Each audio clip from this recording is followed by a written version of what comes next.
Welcome to the Best 5 Minute Wine Podcast with Forrest Kelly. Hi, I'm Sophie Menin, and I'm the co-author of A Year in the Vineyard. The Best 5 Minute Wine Podcast. Well, hello, Sophie. We welcome Sophie Menin, co-author of A Year in the Vineyard. A Year in the Vineyard is a gorgeous new book.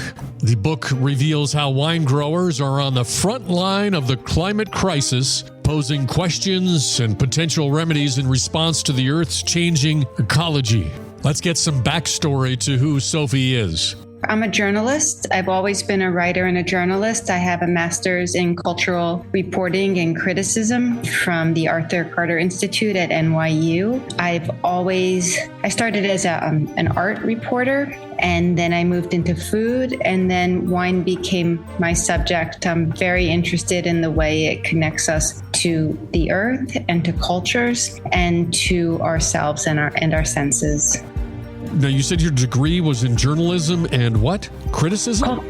Cultural reporting and criticism. Cultural reporting, and now the first half of that, I can understand that. The second part, that's not criticism in the form of when your mom has you do a chore and you don't do it right, and she lays down the hammer and tells you how to do it right. What is the criticism part? Yeah, that's learning how to understand a subject deeply before you comment on it. Wow. So in this form and day and age of entertainment/news, where there's no double sourcing, you do that actually. I do. I actually think I was the last of the journalism students told never to use the word I when you're writing. I mean, we really learned to engage with the material, read a lot before we start to formulate our own opinions, and then make our opinions grounded in fact and having read other sources.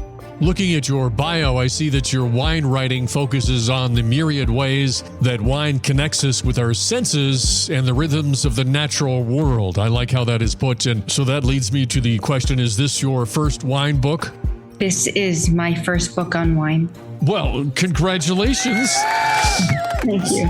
So just as a back history on this, you started, say, January 1 of whatever year, and then to get it to publish is how many years? Well, it's a long story, actually, because I had the idea maybe more than a decade ago. And when I was writing for the Daily Beast, I had a column called 100 Summer Nights, and it was about summer meals and summer festivities. And one of the things I was doing was tracking the vine at a vineyard in France along with the column. And then I had the idea for this book, but I wanted it to be deeply visual. So I put it in a drawer for a while. And then a couple years later, I was on a press tour in the Walla Walla Valley, and I met Bob Chaplin, who is an environmental artist and a wine writer and an artisanal bookmaker. And we started to collaborate, and we made a mock book. It was a very hard sell at the time because it doesn't tell you what to drink or anything like that.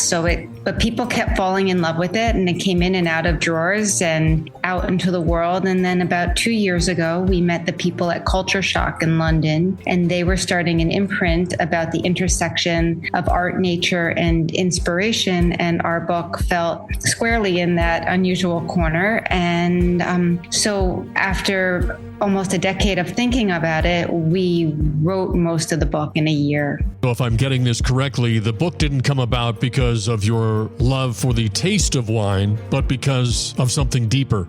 Well, I think it's thinking about what goes into the glasses of wines that I particularly love. So there's not a vineyard that's in this book whose wines I don't absolutely adore and hold in the highest esteem. But the book is about how wine is made in the vineyard. And so it's really looking at the farming and the choices and the work that goes into what goes into your glass. My wife is a wine drinker. I'm not a wine drinker per se, but I love winemaking just because of the science that goes behind it. And I don't think there's anything, I don't want to sound, like you were saying, you can't put your opinion in something, but I don't think there's many things in the world that have more passion behind them than winemakers that go into it. And it's not just what you're tasting, it's everything that goes in behind it. Right. There's a lot of dedication day in, day out, no matter what the weather is, and a lot of thought. I mean, I find a lot of winemakers to be